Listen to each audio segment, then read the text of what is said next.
Hello people, it's me again. Today I'm going to be cooking something. I have cooked this sometime before, but I always get the consistency of the rice wrong. So today I'm going to try it again and see how it goes, and I'm going to be doing some kind of like emergency cooking because I do not have meat stock at home and I do not have any meat to make meat stock. So I'm just going to make it without meat stock. I hope that is not a mistake, but let's try it out and see what happens. So here are my ingredients. So I have onions, I have frozen veggies, I have ground pork already spiced and seasoned, I have shrimps spiced and seasoned as well, I have beans, I have rice, I have steamed tomatoes, and my oil, palm oil, is already on the fire. Right, so I'm going to start with obviously the veggies. So I'm going to have like half of the onions, just because I'm going to start with my ground pork.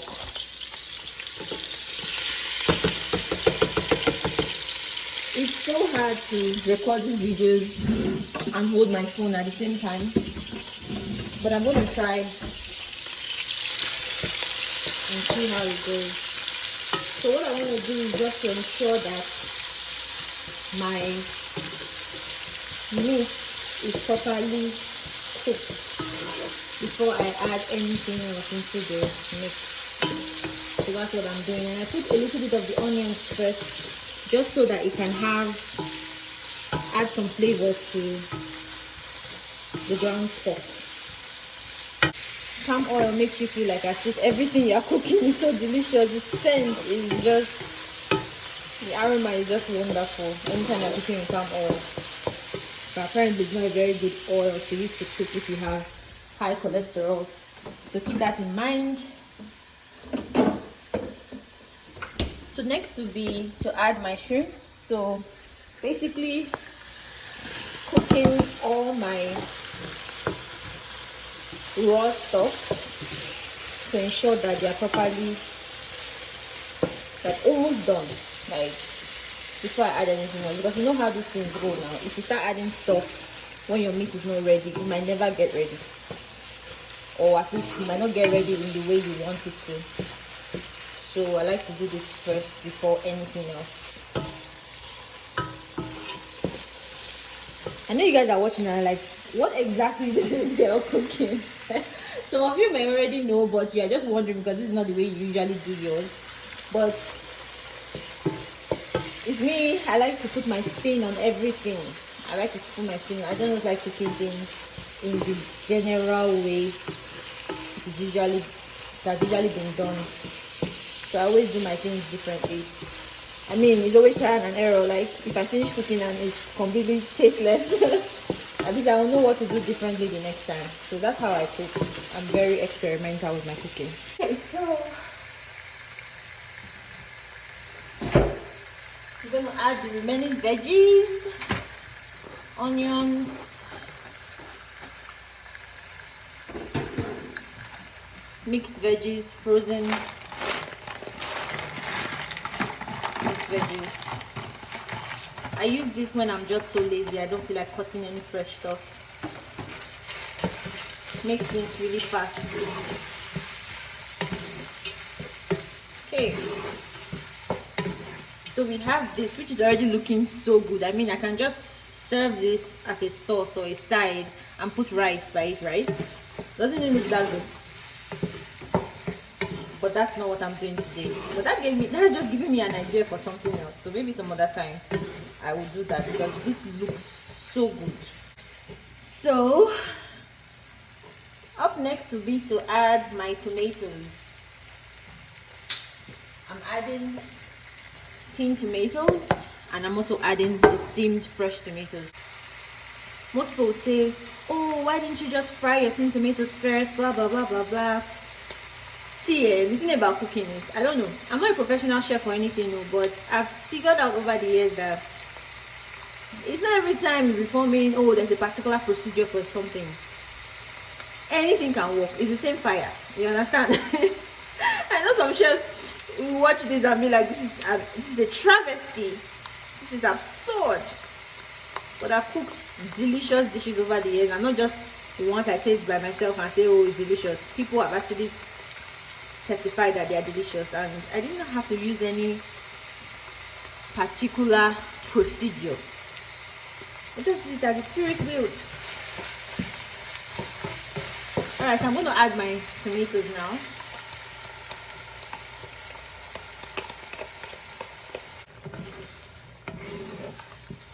Okay, so mixing this up right here.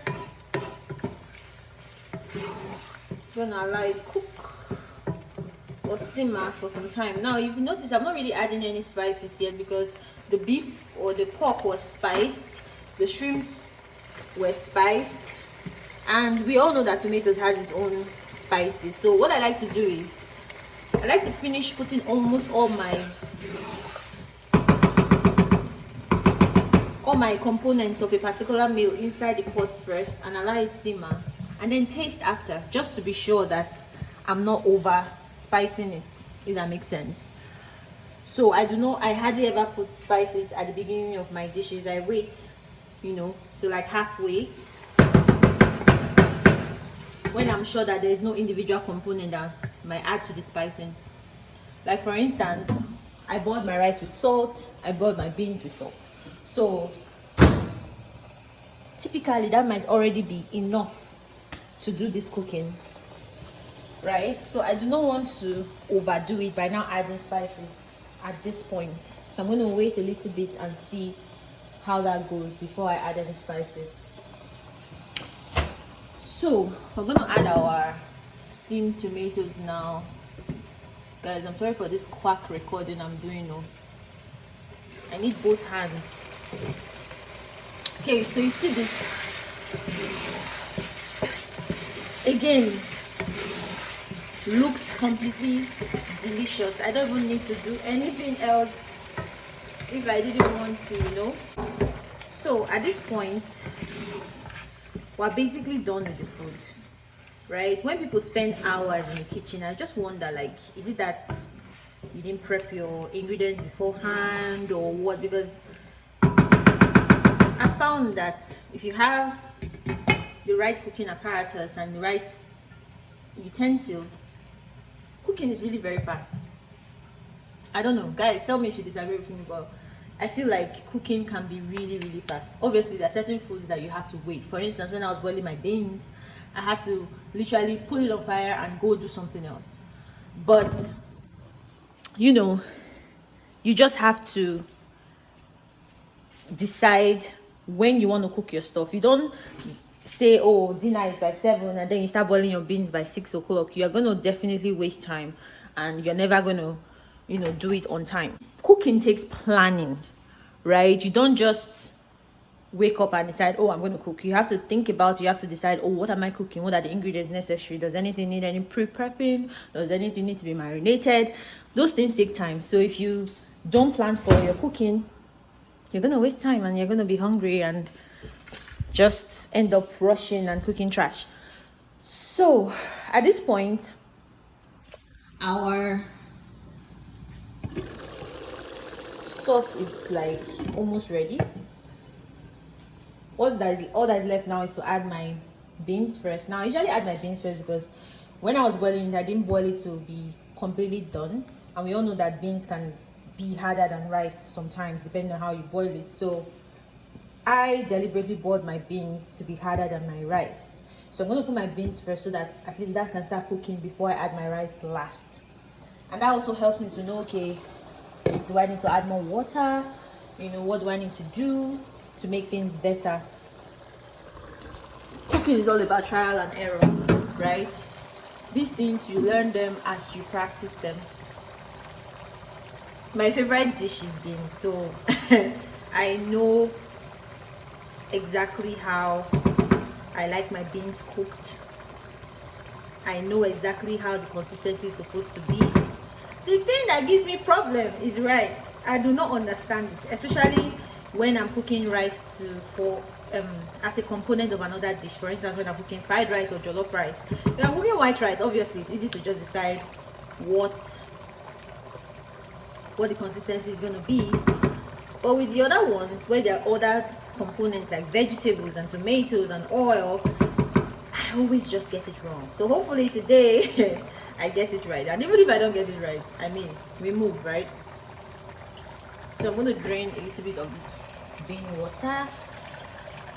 I'm storing the beans water because I don't intend to use any plain water again.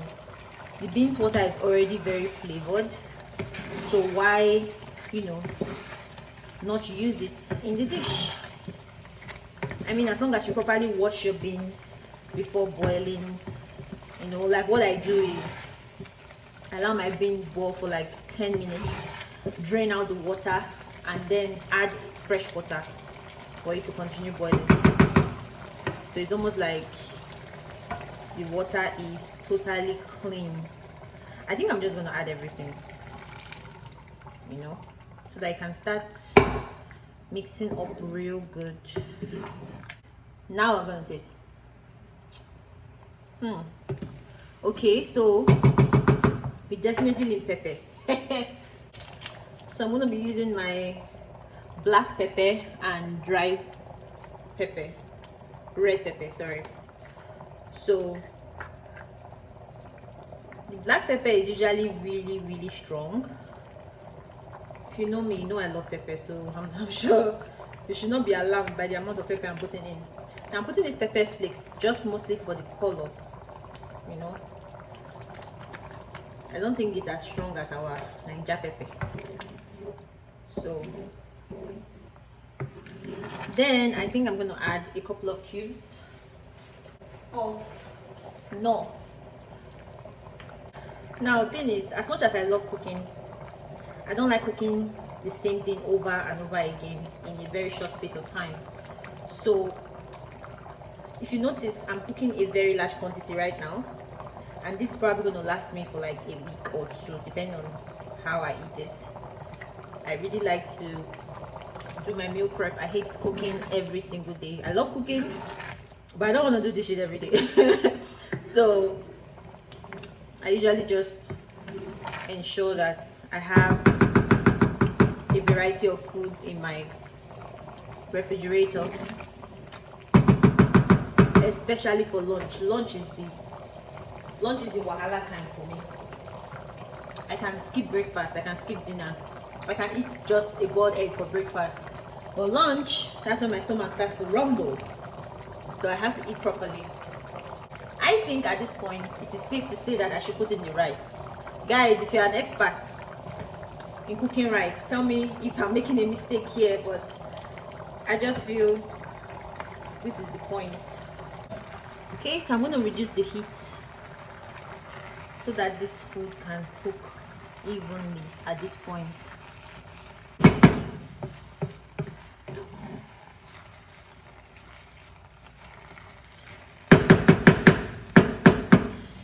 So if you've been watching, please tell me where I made mistakes, where you think it would actually be better for me if I had done it a different way. You know, just let me know, you know, how you do your own rice and beans jollof rice, or is it, I don't know what it's called, rice and beans, whatever. I do not cook this very often because of this whole consistency issue. The rice and beans have different consistencies, so they can put me totally off the mark. So I usually avoid this, but I've just been craving rice and beans jollof, so I'm like, yeah, I mean, you have to face your fears. You have to face your weaknesses and try to strengthen them. So if you're watching this and you know how to cook rice and beans very well, please leave a comment and tell me at what point I may have missed the mark. Thank you so much for watching, and I hope you enjoyed this really long ass video. Look at this beauty. What is your name? Come, let me eat you. Satisfy me. Okay, I just formed that song right now. It's only food that can make me sing like this. But this looks beautiful.